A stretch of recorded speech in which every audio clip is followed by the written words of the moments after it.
We exposed the BBC with thousands of people outside their offices in Manchester.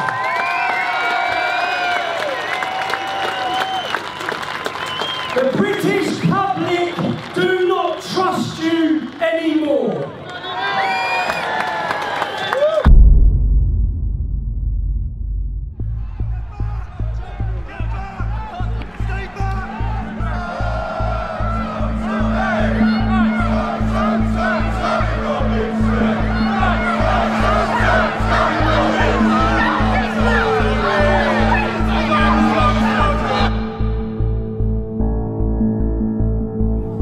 Michael is going to explain what's going to happen next, right? I'm being arrested. I am being arrested. Causing a breach of peace. I've caused a breach of peace. I'm being arrested. But the content of what you're Can we just say streaming. The content of what I'm streaming, I'm being arrested for breaching the peace. I'm being arrested for breaching the peace. You've all watched this. You've all watched this. You've all watched this. You've all watched this. Can you get me a solicitor? Can you get me a solicitor? Can you just turn off your live feed? Can you get me a solicitor? Turn off your live feed, please. Yeah? What are you arresting you for, Tommy? Breaching the peace. Apparently I'm inciting on my video. He has actually done nothing wrong. You can sort anything like that. It's for you to go to his video and see he's not. He's even said he's doing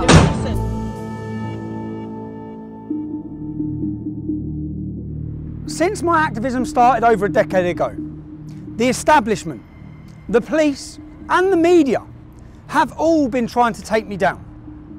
The whole world saw me wrongfully imprisoned last year. 2.5 months on solitary confinement.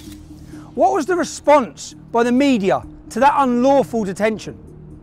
They justified it. They lied to you. All of them reported that I pled guilty. None of them got the transcripts from the court. None of them reported the truth. We have a corrupt media. When I went to prison and 600,000 people signed a petition for my release, 30,000 people marched here demanding my release. When I come out of prison, I was completely unaware of the lengths that they were going to take me down. My PayPal was removed. That removes my ability to hire a team and work and bring you the other side of the story. My website was closed down, but I was completely unaware that Panorama, the world's leading investigative journalist documentary, were working on a programme about me with the working title, Tommy Takedown. This was their final punch. They were about to discredit me to the nation, to you, the public. And I will prove that that documentary is not impartial, that it's scripted, that they invent things, that they lie, that they clip, that they edit. What you will witness in this documentary will prove to you this isn't about Tommy Robinson. This is about all the people that have been lied to, all the people who have been mislabelled, despite all their efforts to silence me.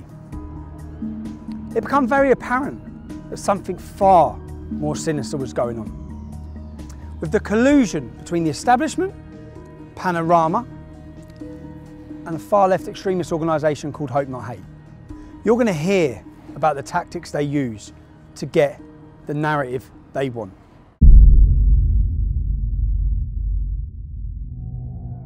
In this documentary, you're going to hear a lot about Hope Not Hate.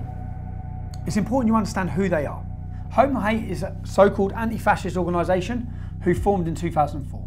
They formed from a group and a magazine called Searchlight. Nick Lowles, who now leads Hope Not Hate, was a lead member of Searchlight.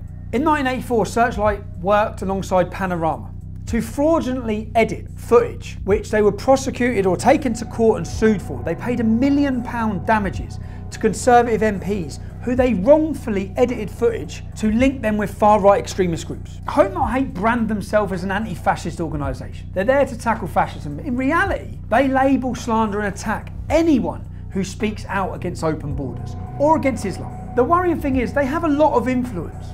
For example, all media outlets across the UK, across the world, take what they say as credible and they work hand in hand with them. From CNN, The Guardian, Huffington Post, The Independent, Sky News, Newsnight, Panorama, the Metro, the Sunday Times. They even advise the UN. They advise counter-terrorism. In their advice to the UN, they say that our Day for Freedom demonstration that many of you would have watched was a far-right extremist rally. That's fake news. being given as credible information and taken as expert info by the UN. Our Day for Freedom demonstration had homosexual speakers, drag artists, black speakers, Asian speakers. There was nothing far right against it. It was a liberal demonstration demanding free speech. So what happens is when someone gets censored on Twitter for some kind of for hate speech or for incitement to violence or engaging in some kind of terrorist communication, they get their account taken down. They tend to come back, and that actually leads to a sort of an increased level of sense of participation and integration into these networks. So I do a lot of work looking into right-wing extremism in the United Kingdom and the United States. And one of the things that we've seen there is actually an entire mobilization of right-wing extremist activity around the concept of the freedom of speech being taken away from people. So just a few weeks ago in London, there was a march attended by a few thousand people that was called Day for Freedom, and that was entirely sort of centered around this issue of free speech and the sense that in the kind of parlance of the extreme right, the liberal establishment was trying to silence extreme right, legitimate conservative voices. Just last year, Hope Not Hate were identified in a Swedish military report on left-wing extremist violence. It has been proven that Hope Not Hate exaggerated hate crime figures by 3,000%.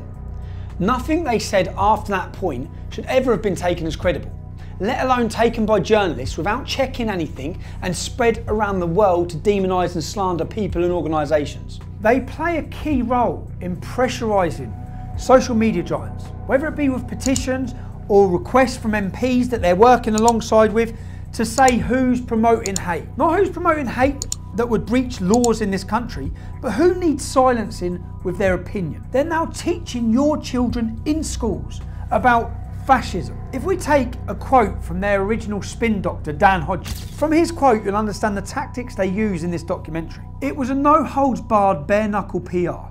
We used every dirty, underhand, low-down, unscrupulous trick in the book. These are quotes from their spin doctor, Joe Mulhall, who is a lead researcher for Hope Not Hate. He brags about days out with their BBC political reporters. Their relationship works hand in hand with the corrupt mainstream media.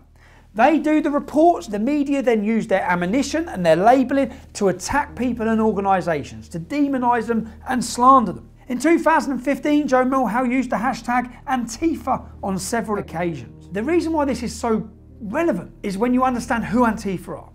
Antifa are an organisation that leading members of the American government have called to be prescribed as a terrorist organisation.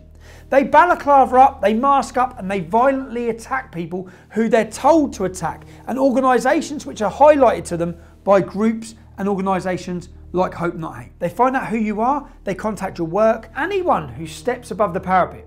Hope Not Hate's goal is to silence them and stop them. This is about stopping free speech. This is about having people too scared to speak.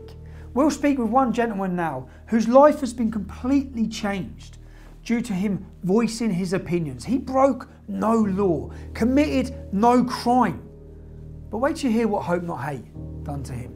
This time last year, like I said, I was working full-time, happy, and because of some things I was doing outside of work, where I was sort of expressing my political opinions and so on, I ended up drawing their fire, and they wrote a report and called it in to the employer. So it was a kind of deliberate attempt to, it wasn't just to dox me, because I hadn't hidden my name, I didn't think I was doing anything wrong, I was just expressing an opinion. But it was an attempt to deliberately get me fired. Where was you working? I was working at Standard Chartered Bank in Moorgate. Doing what?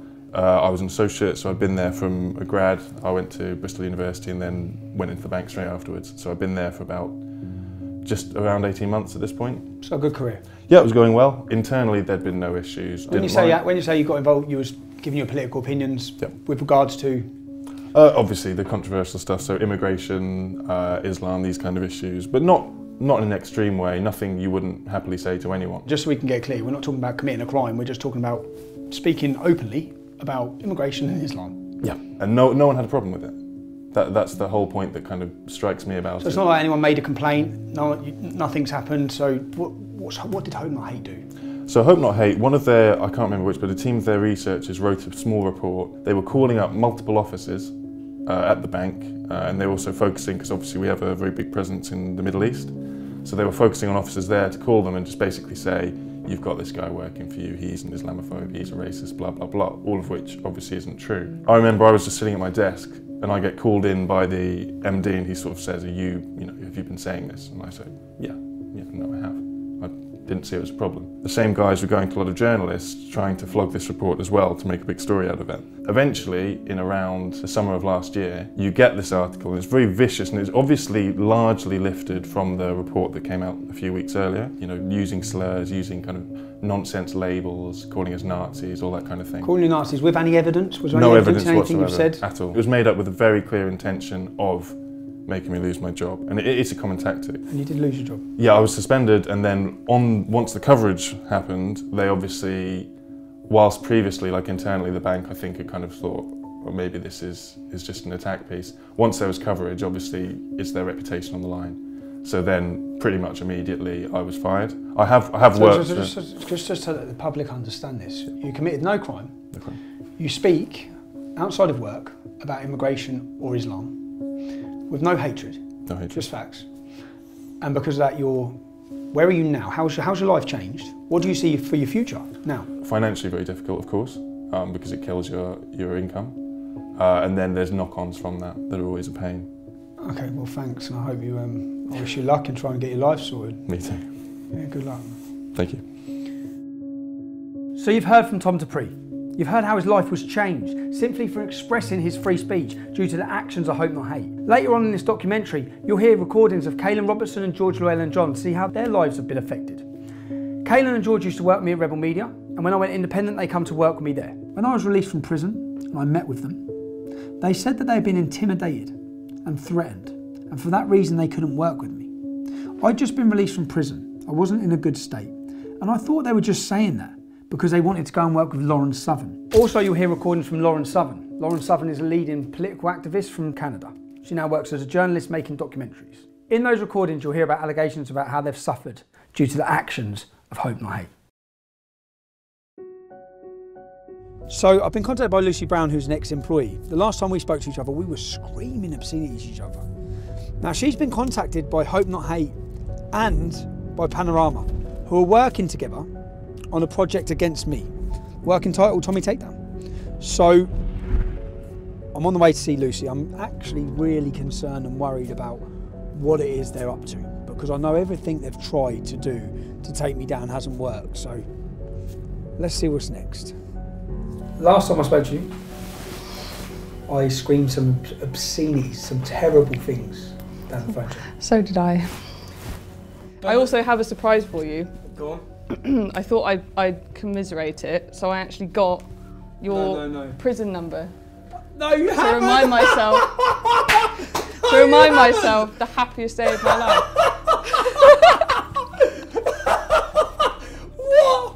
8208 4CG. Yeah, that's the one. Oh my God. I laughed my head off. Oh my God. Shit, Lucy, you were fucking angry.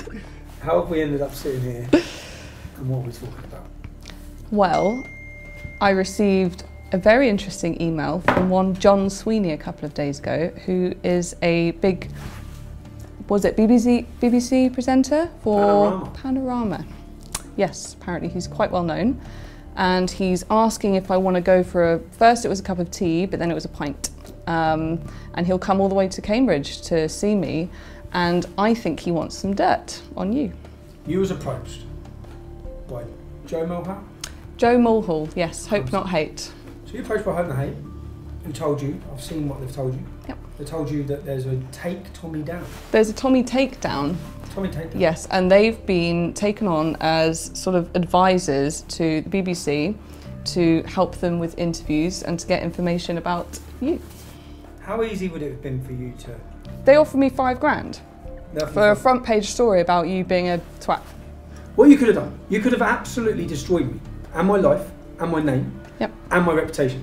More so than that prison number did. More so than me going in prison could have done. Because you could have said anything, and they would run me. I've arranged to meet John Sweeney tomorrow at 2 p.m. And by the sounds of it, what these people do is they try and be your friend when you're vulnerable, and they ply you with drink. And they try to get you to say something that you wouldn't normally say. I want to show if what Lucy could have done. None of it will be factual, but what Lucy could have done. Now, bearing in mind, I might not have been here. You could have just done this, yeah? Fake text messages, falsify sender numbers of text. So if you wanted to, my phone will be here. Let's change the number there. No, we'll keep that as reset. Let's put my number, yeah? So you effectively, as a disgruntled employee who fucking got my prison number tattooed on your wrist. Joe Mulhall's just messaged me. Let's take down Tommy. I'm flat broke, I've got no means of income, I hate you. Joe Mulhall's just messaged me saying I can get you some money to do Tommy in. So I can go to fakemytext.co.uk and I can make you text me and then I can show Panorama. My phone's here. I'm at home, right. minding my own business. I've got Joe Mulhall here. Joe Mulhall offering the takedown of Tommy Robinson. Offering me some money, and you have said to me, what? If you have anything to do with this Panama Panama documentary, I will fucking bury you. You bitch. No. Hang on, because I'm writing YOU, but you write you. I write you. Sorry. I just need to make it some bad grammar because. Yeah, drop the T's because I don't pronounce my T. I'm going to put WIV instead of with. This panorama, you wouldn't make that a capital letter. No, I put with. I put with. Okay, alright. With this panorama doc. If you have anything to do with panorama doc, I will fucking bury you, comma. Bury you, you bitch. Just to prove, I could have nothing to do with this. I'm not. My phone's here. Yeah. So I've not sent you a message. Yeah. So let's wait a minute. And the point is that they're actively searching with a far left organisation. They're actively working with my ex-employees to bring me down.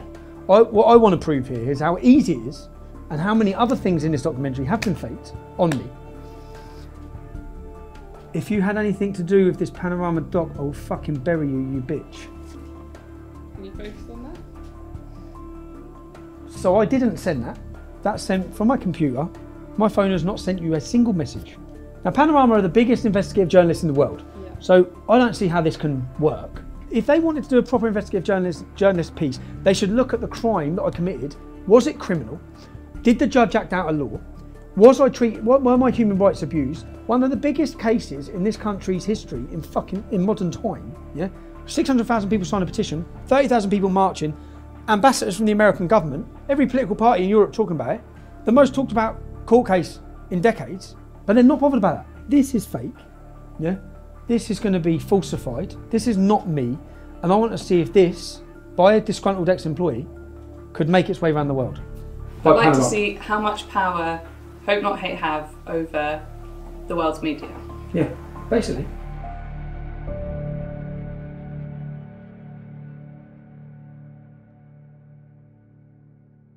This is the little mining. This will replace your button.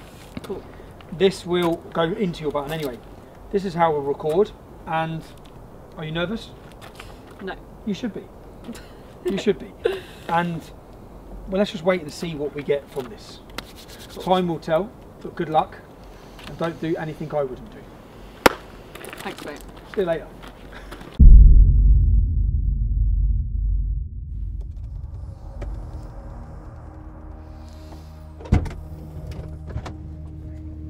Success? Mission accomplished. Mission accomplished.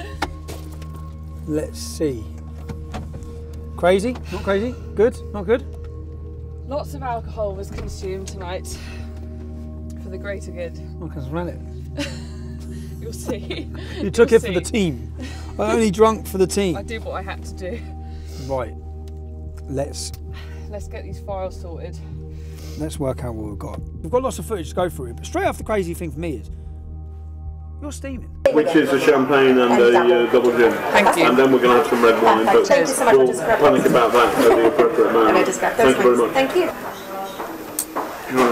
On expenses in a boozer with the dog and the fire. Good. And I think we should have one more bottle of wine. Fuck it, no expense spared. 2 brandy sous limoncellos.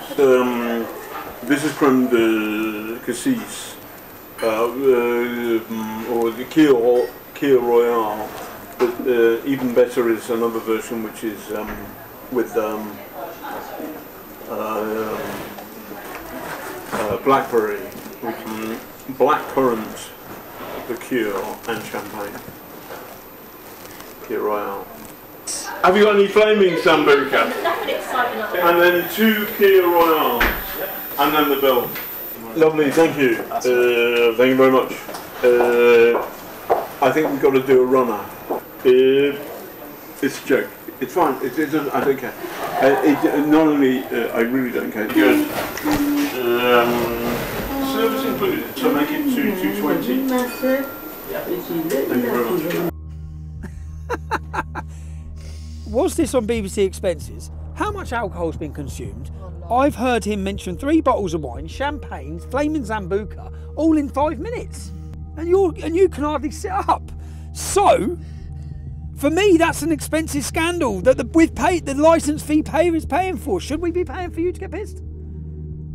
Yeah. Of course you think we should. Me getting drunk is me being more lucid, and then I'll tell him stuff. So he's wanting to get you drunk. He's using the expense money to get you drunk in order to get you information. Get me drunk, be nice to me, be my friend, and then I'll loosen up and be like, oh, I've got this recording, or I can tell you this, or whatever. You may not like what I'm about to say, but one of my political heroes is the former head of the IRA, who turns the IRA, not... Who? Nick Knowles? No, the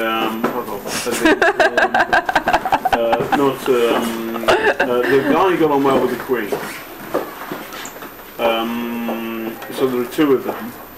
I should know that, but Danny McGuinness, I think his name is. And he got on anyway. He was the chief of staff of the IRA. People say. Hey man, I've heard the Irish are being genocided. And last time I was there, they're okay. Martin McGuinness. His political hero is Martin McGuinness. Martin McGuinness, leader of the IRA. He's responsible for murder, bombs. It's a strange person to have as your political hero. From, I don't know, from someone who's trying to paint me as extreme anyway. That is the sole reason I wanted to do this. For me, that is terrifying. How can they get that? How can he say he can do that from that innocent conversation or argument or disagreement, which has got nothing to do with that? So that is the sole reason I wanted that footage, to see exactly what are, and that's terrifying for me to think, what the hell are they about to portray to this country about me? What the hell are they going to say? That's not the first time that's happened. In what sense? Because I told you about, I was offered $5,000 to do like a story on you, like a front page newspaper story. By Hope Not Hate, you're talking about in your kitchen. By Hope Not Hate. But I was also... By Hope Not Hate, who are working with these... Yeah, but I was also approached by a really mainstream newspaper, basically, to kind of make it out that you were like sexual allegations against me or something. What, they were approaching you for that? At a time when we fell out? Yeah, they said when I was at my lowest and I basically didn't have a job and I was like, a complete mess, and they were trying to like dig and get stuff out of me. And they were trying to make out that you'd done like a Me Too. They were trying to make out that you basically like abused me. And then they wanted to put in, they kind of ran with and went back to their editor. And then I called up and said, I really don't want this. This isn't true. You've kind of twisted it to fit your own narrative here. And he said, well, I'm sorry, it's too late. I've already sent it to the editors. And they want to run the story, this journalist. So I then had to call up this national journalist kind of like lawyery thing where you can call up and complain. And I had to put in writing saying, please do not put this out. If you put this out, I'm going to have to go against you legally or something. So I had to fight to get this story out of the paper. From a mainstream journalist? From a top tabloid? Big. In order to portray me as an abuse, essentially... Me as a victim, yeah. But it wasn't true. With no truth in it all. No. And that for my life, do you know the whole purpose in me wanting this, the whole reason why I've wanted to do this is because I've been absolutely terrified of what they're doing. And that one little recording there proves that they will change what I'm doing and saying. This is massive. This is Britain's leading investigative journalist documentary by the BBC that we pay for, creating, editing news in order to destroy my life. Now, John Sweeney's been contacting me for weeks now for a gotcha moment where he can interview me and throw all these accusations from God knows who at me. Well, that gotcha moment is now in my hands, because I'm now going to sit down and I'm going to put these to John Sweeney to see how he justifies any of this. So for 2 weeks now I've been emailing John Sweeney. They've been trying to get me to sit down for an interview. I emailed him yesterday and said the only day I can do is today, and I won't come to London, it has to be in my venue. I've organised this venue. I've told them that I'm having a free speech event later in the evening. So we've prepared this projector with all of our undercover footage to try and find out and ask John, what exactly were you planning? What exactly are you doing? So rather than them grilling me, which is how they're expecting it to be with his executive producers, when they sit down, we will play through each clip. I'm going to go to my children's assembly now. When I come back, it's action. I'm nervous about it. See what happens. You all right? Very well. Just take this off.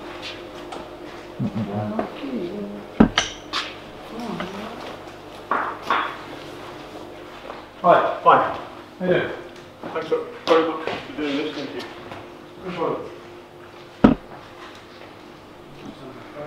Good, everybody's phones off. You all right?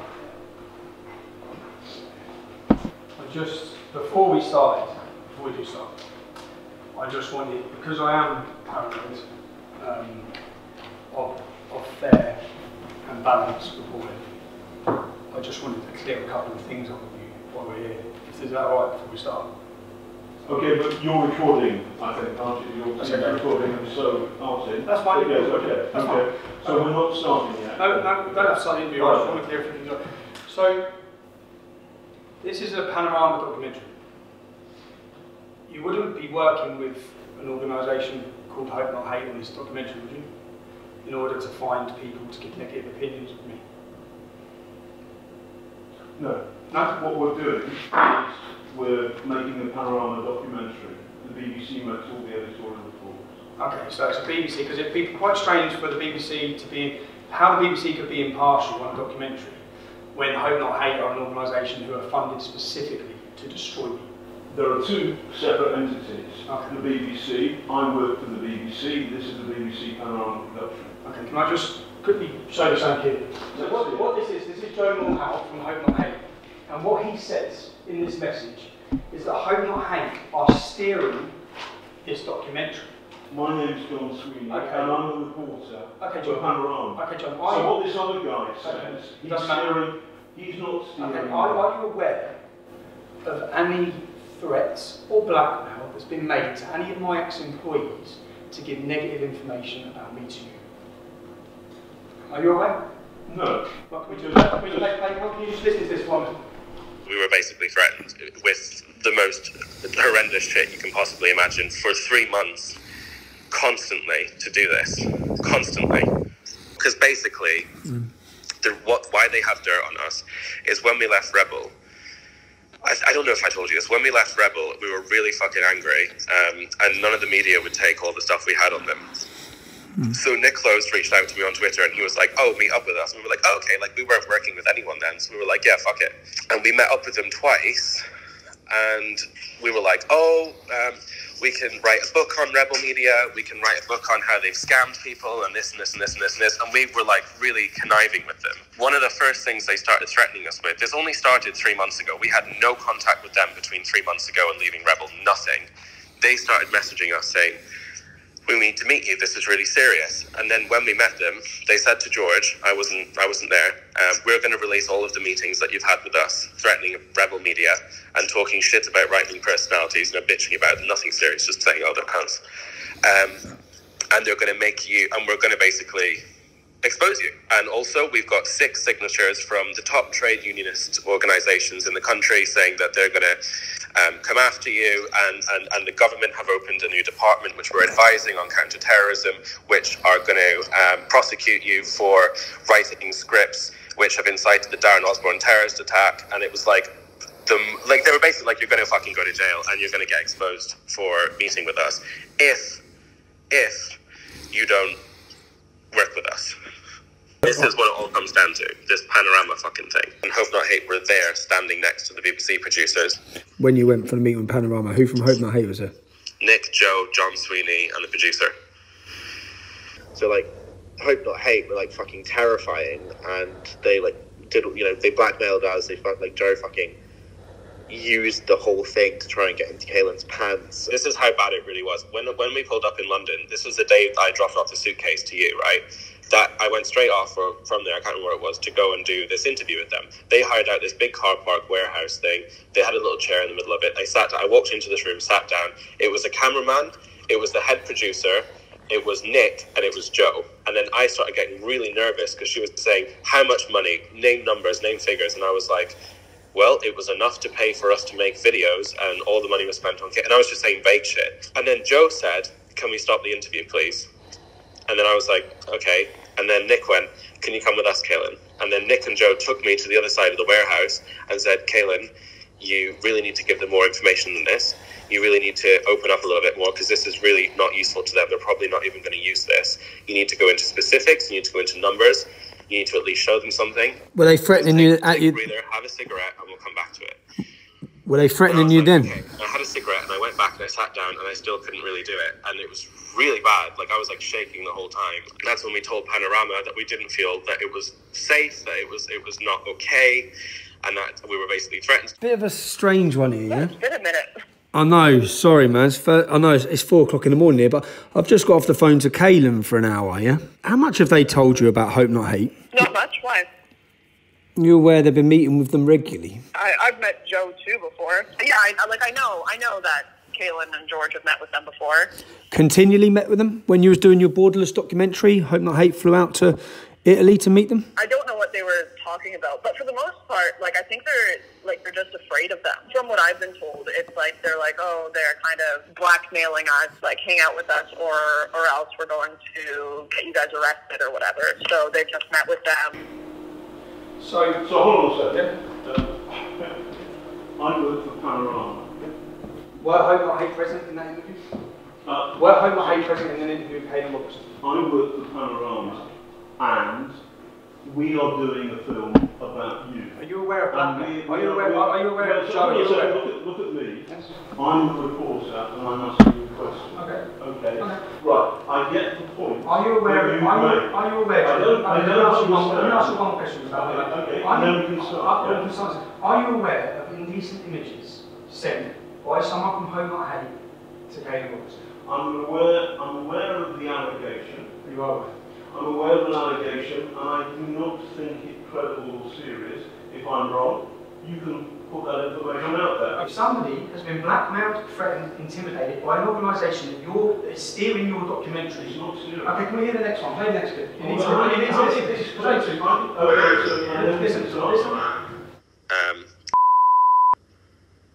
Made really inappropriate, I don't know how to describe it, almost basically like a sexual assault situation towards me when I was really drunk, pretty much passed out. Fuck you know, this gets messier and messier. No, hold on, yeah, okay, and I got really upset and I broke down and I told George about it last week because it's really fucked me up, and George messaged Nick, and apparently nearly got suspended, and it's it's a really big mess.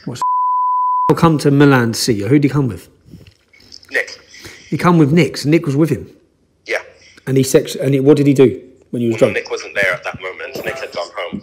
So we were filming with Lauren, and then they said, like, you've got to meet us. So we flew to Spain via Milan, met them in Milan, literally just had a coffee with them where they basically just carried on threatening us, and said, you've got to do like Sky and all one mainstream media thing. And then I went back to London to drop something off and to go then to Spain. So Caelan was left in Milan for one night. Nick left that night as well, I think.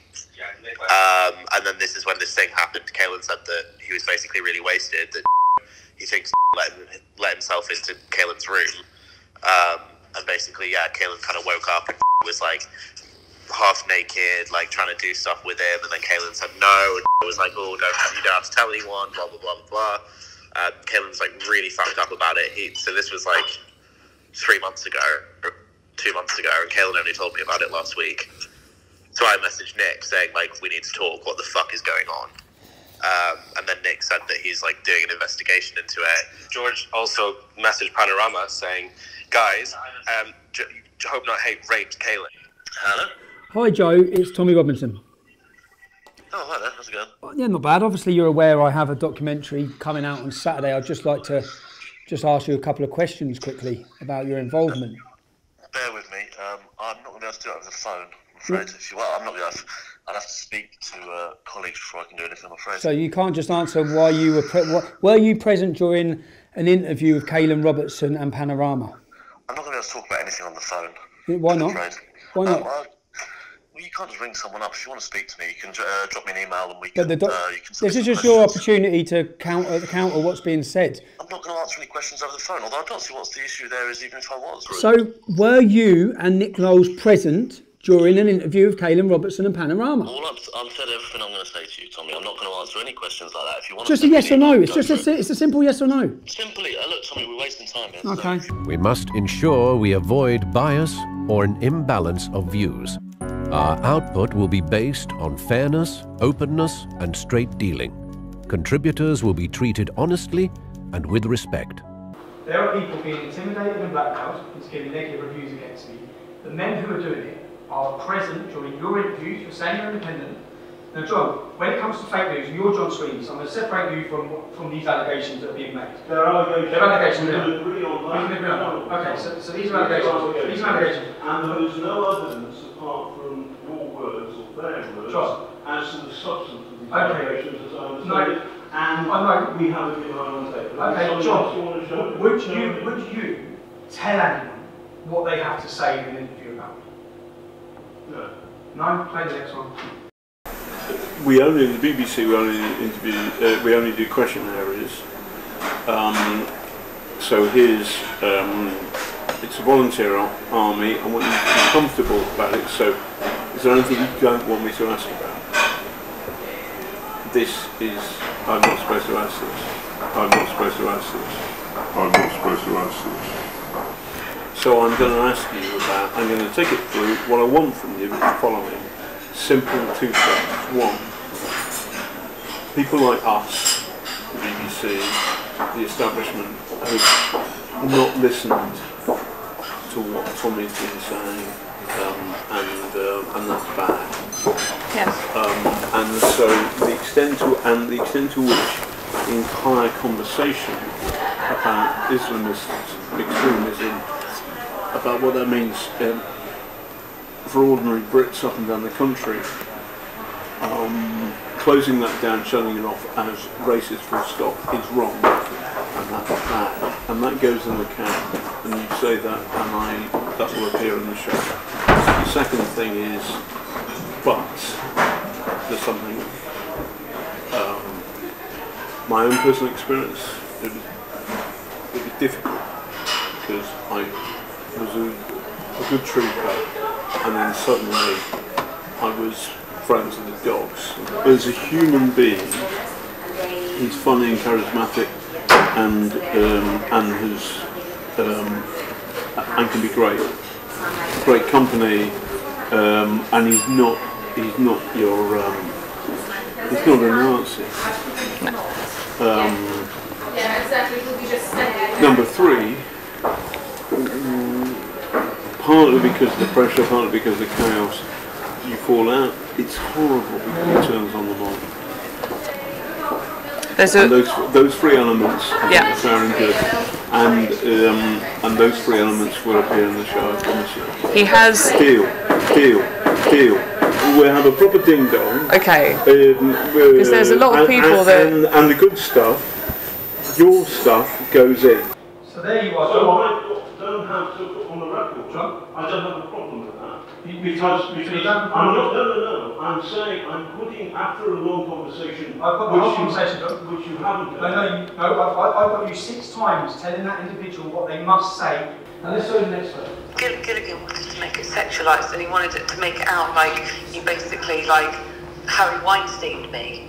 Oh my God, man. Because you're like a position of power, And you're a you know, vulnerable and like woman. all this shit. And I was like, yeah, So when I'm being told, this isn't about you, John, but when I'm being told that journalists are approaching people. I'm not sorry, I don't understand the context. I'll tell you the context. I'll tell you the context. Okay. This specifically is not about you. Oh, they do. But, Right, so it's not about that, so it's not really when I felt sick, okay, because I found out that journalists were offering money to try and get a young girl to do a Harvey Weinstein story against me. Now, you're Panorama, you're John Sweeney. So let me play the next clip to you. I call him like a silly little man and stuff. I'm just shouting at him. Yeah, but oh, we love that. It was quite bad. Could we have that? I'll drop you in it. I'll have the thing. It will drop me in it. Everything will drop me in it. Not necessarily. It was really bad. We had this great big argument in Woburn High Street. Yeah, maybe. I suppose that I did give to the lawyers, and they said, well, actually, this for the case doesn't really work because you're just having a dispute. Doesn't really whatever. But I thought I'd record it just in case. Maybe I'll do that. That's It's only audio. It's only audio. That's fine. How angry did it get? He gets really angry and then he runs away and gets in the car and drives off. And I shout after the car. It's really bad. We can clip that bit. We can clip that bit. We can clip that bit. My view about that is that I think doing a kind of gender, a kind of sexual thing against Tommy Robinson is.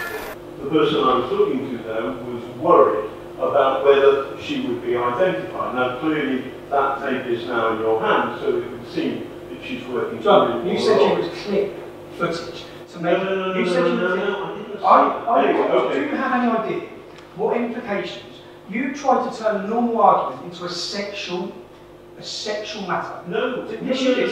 Yes, you did. You want to take through it. Do you understand the implications? I've got 3 young children. Do you think before you destroy a man's life? Because this is what you were planning on doing. No, I've got the evidence. You misunderstand me. I misunderstand. So what I was trying to do was to say to that source that if necessary we would change her gender to turn her, for example, into a man. I've done that on regular occasions where I have covered difficult. So you're not realising I've got all of this text. You're hanging yourself. You're hanging yourself. So John says I'm misrepresenting him, and in fact he was telling her he could change her gender so she could not be identified.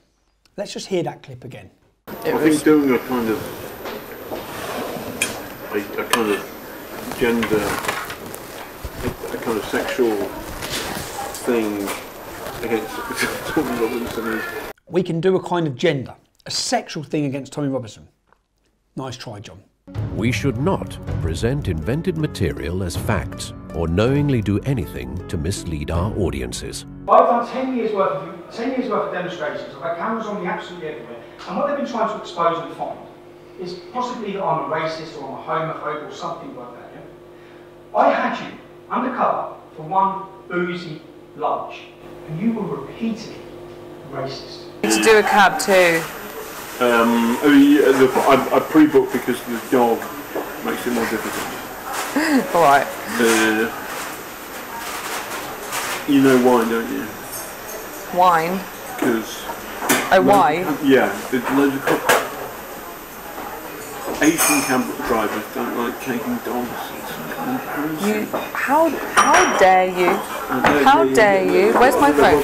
Say that on camera, right? No. Racist. It's true. It's true. So this is the first one. So then you are generalising. So then you are generalising. And I regret those words said, but the context is simple. That I had a real-world experience like that. There's a court case in today's papers where an Asian taxi driver has lost his license. He was refused to carry a blind dog. You're doing exactly what your channel does over grooming. You're blaming an entire continent when, let's face it, it's Islam that believes dogs are unclean, so it's Muslim taxi drivers that don't like dogs. But you have stereotyped the entire continent. Then that wasn't enough for you, John. You wanted to then have a go at the Greeks. And it always goes down well. Yeah. Is Jessica Rederer, which is thank you in Turkish. When you're pissed, you want to piss off a Greek, you start speaking Turkish. Oh really? And they know, and they don't. Anyway, never mind. They don't like it, but it's quite funny. Tommy, that's pathetic. That's a joke. You find it funny joking about the invasion of a country where women were pillaged and raped and murdered. Okay, you find that funny? No, John. So I have many Turkish and Greek friends. Well, you'll upset the entire Greek community because you find it funny to speak in Turkish to them because you find that funny. None of this is fun. None of this is fun. None of this is fun. Play your next one. Okay, play the next one. I have a little more in common. I have more in common with Tommy than most reporters. Yeah. I scumbag Irish background. A scumbag Irish background. So my family are a scumbag Irish background because they're poor and from Ireland. I'm talking about myself. No, you said you have more in common with me. Okay. A scumbag Irish background. Which it's a joke. That's a joke. So wait a second. Yes. It's a joke. So I'm very, very proud of my Irish heritage. My great granddad, who's a scumbag to you, John? No, who's a scumbag to you? I'm very proud of my Irish heritage. Yeah. If you get somebody like me talking to a source, and actually that source is in fact a mole working for Tommy Robinson, then in the context of a 2-3 hour conversation, there will be moments where jokes happen. Oh, jokes. I'm very proud of Play the next one. But the people who think you've been beaten up by Antifa, or rather Antifa have attacked Tommy and you've been in there. Those people are brainwashed. And they're lefty people. They're lefty. Self-hating whites. I'd like to call them a honky. How do you use a racial term? How do you use another racial term? You call them honkies. Hold on a second. You call them honkies. This is a conversation with your source. In what I'm trying to do is you're trying to label me, and what's happened is in one afternoon, in one month, John, you've been. Okay, let me talk about homophobia. Good. You seem obsessed. You seem obsessed with gays. So you have an obsession because then you ask if Joe Moorhouse gay, right? Because they've not gone out and just had a mate that's gay. That's the difference. So you've got people up in like all these different places in the UK or whatever, and they're sort of they've not just had a gay mate. Have they never met a conservative MP? No. I remember one line in particular. She said, "What do you think about LGBT or something?" And I said, "Well, some of the stuff that gay people say is just ridiculous." And that's me being the way. Okay, by the way, there's nothing wrong with it. You said something worse, I guess. Probably. That's the way that I would speak to Kaylin. Ridiculous. You know, yes. That's the way that I would speak to Kaylin in a bar. You know, I think like they're ridiculous. They should be shot. Well, yeah, exactly. No, obviously. No, I know. But did you say it? No. Good. That's the thing, because unbeknownst I would say that, by the way. I would. And they should be shot. What were we talking about? Oh yeah, Joe's dick pics. Is he gay? Oh, my gay darling's rubbish. He's a Bertie Wolf there, is he? He's a Bertie Wolf there, is he? He's a Bertie Wolf there, is he? May the best man win. Yeah. Well, that's a bit weird. Gin doble. I'm not a jerk. He's a woofer. Woofer, Cockney by me stands for puffer.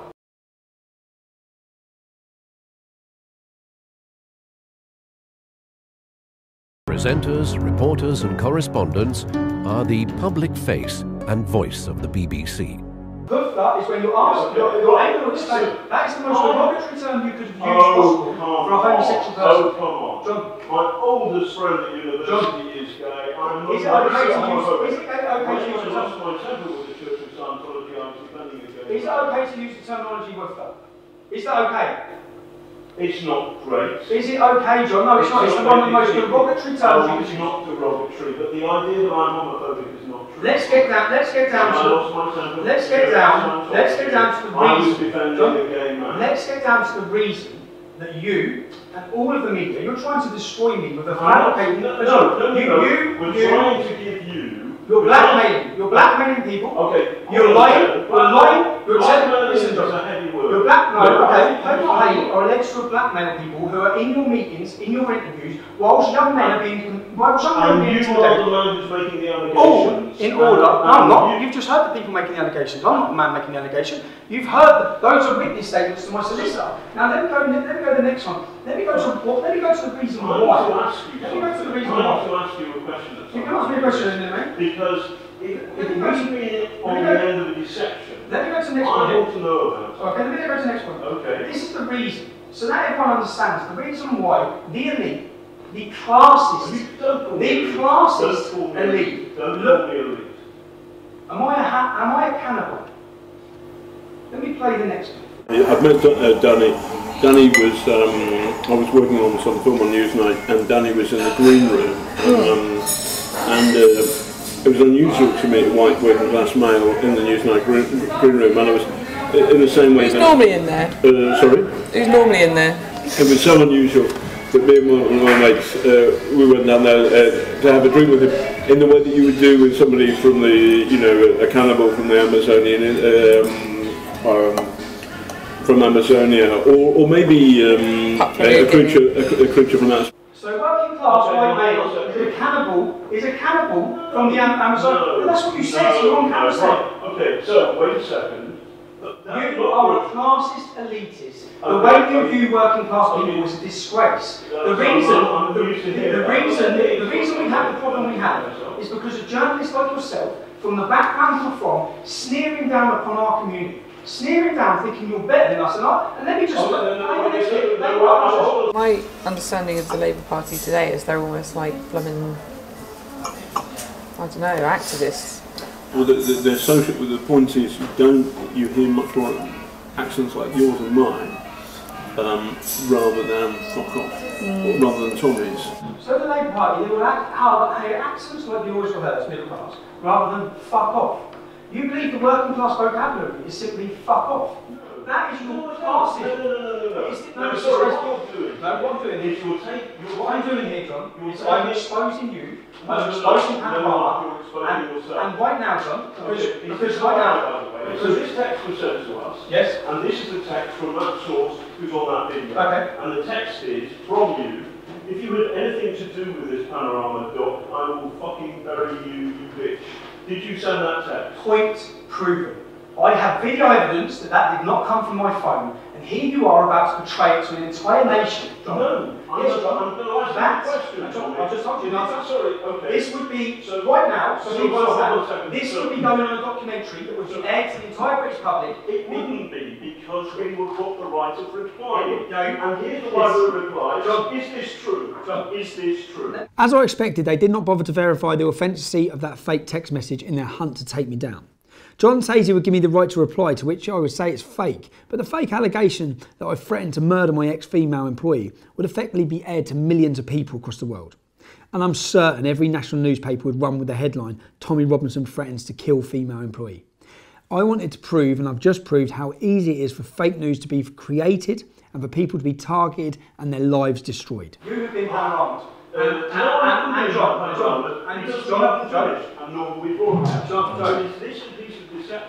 My solicitor is currying a court injunction against you. Okay. Oh, fantastic. Against you. That's So good. So is this a lie? This is fake news exposed. Very good. Okay. Is this a John, lie, Tommy? John, I suggest you get home. Yes. Is this a lie?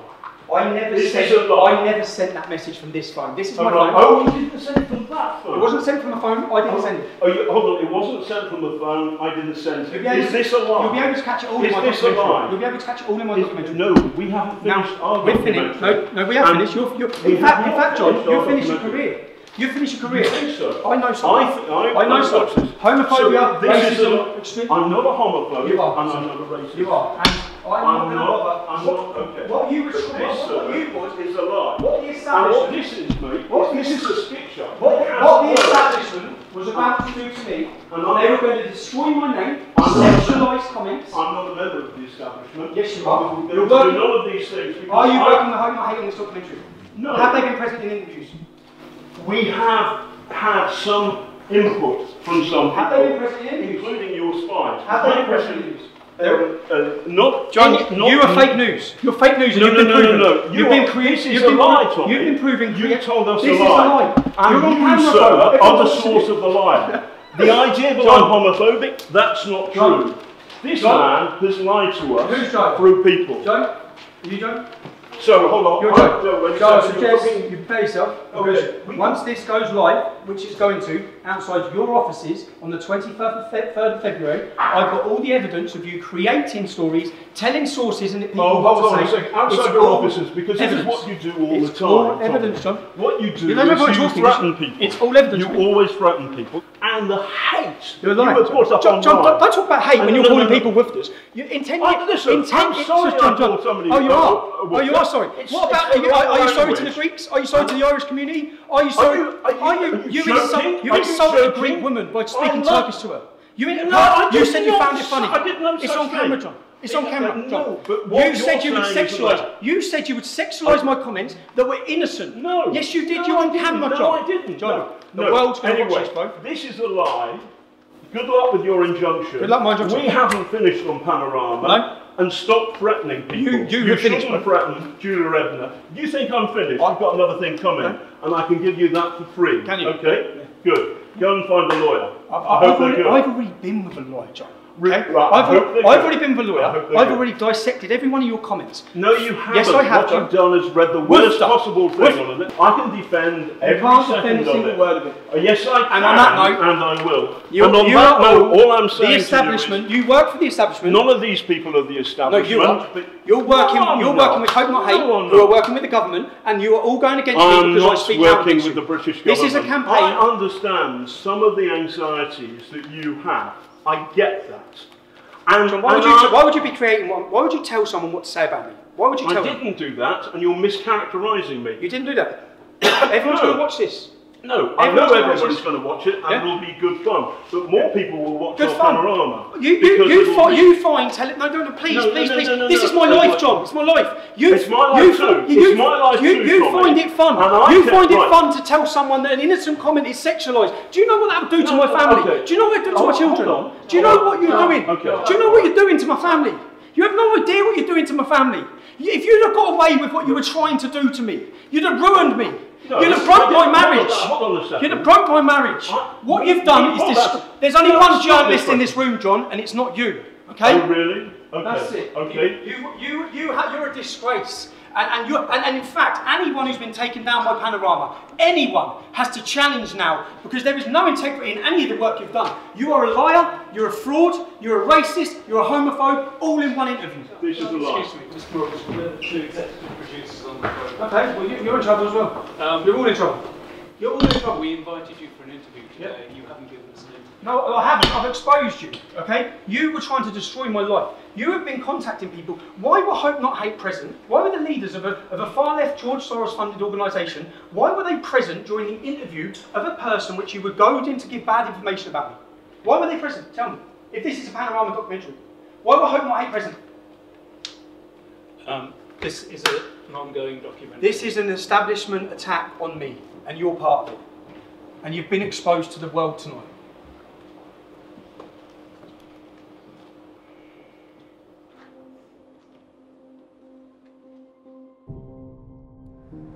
So let's summarise what you've seen.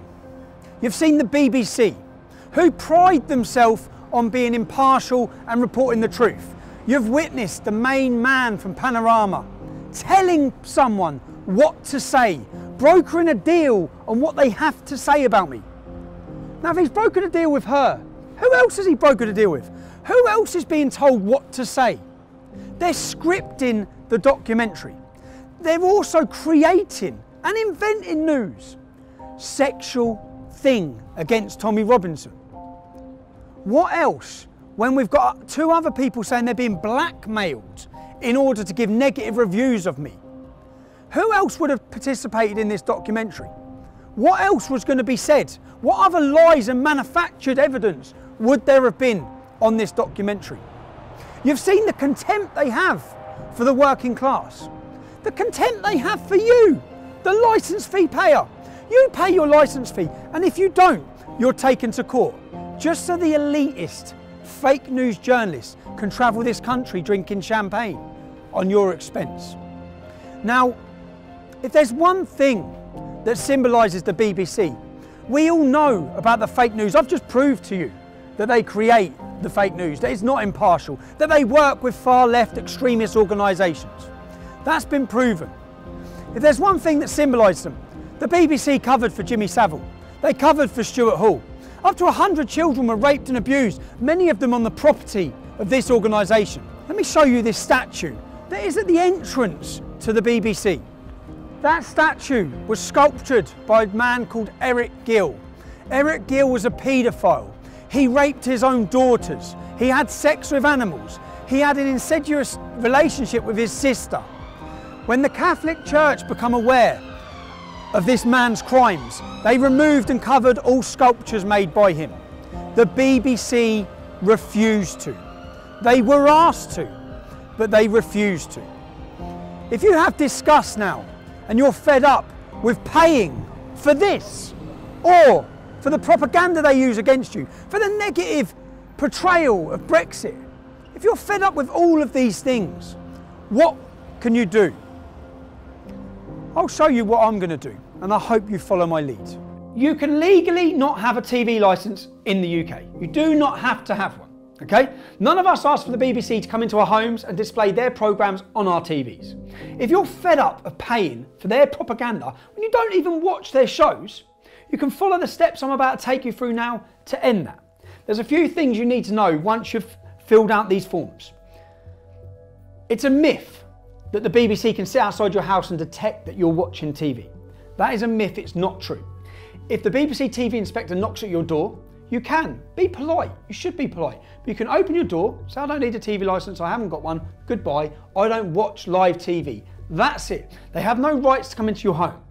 It's obvious that if a TV licence inspector walked past your front window and you had your curtains open and you were watching Panorama on BBC, which I don't think you will be, if you're watching BBC, they will fine you. But you do not have to have a TV licence. And I'm going to take you through the steps. I'm going to ask, please follow these steps now. Follow exactly what I'm about to do. Go to www.tvlicensing.co.uk. You'll find a link, declare no licence needed. Upon clicking this, you'll be brought to another page where they try to convince you need a licence, even though you legally don't. Ignore that and click the button that says, tell us you don't need a licence. Step 1, select the type of property you live at. Complete name, email and phone number. Step 2, enter your property address. Step 3, tick the 3 boxes for the declaration. You will then be asked what date you want to start watching live TV again. Tick the button to the right where it declares I have no plans to do this. Then click the reason for not needing a TV licence. I'm sorry, but John Sweeney is not an option. Step 4, review and confirm, click submit. You are now licence free. Congratulations, you've just saved yourself £155 a year. You can now afford to go to the pub and celebrate. I know. How about champagne and double gin? Then some red wine. 2 brandies, 2 limoncellos. Creme de cassis, Kia Royale, blackcurrant liquor and champagne, flaming Zambuca and 2 Kia Royales. Enjoy. So, if you're fed up with the BBC, then sign our petition at www.endthestealthtax.com. I'll personally find and track down the head of the BBC, I'll hand it to him, and I'll give it to our government. And you'll see it on our next video. Thank you.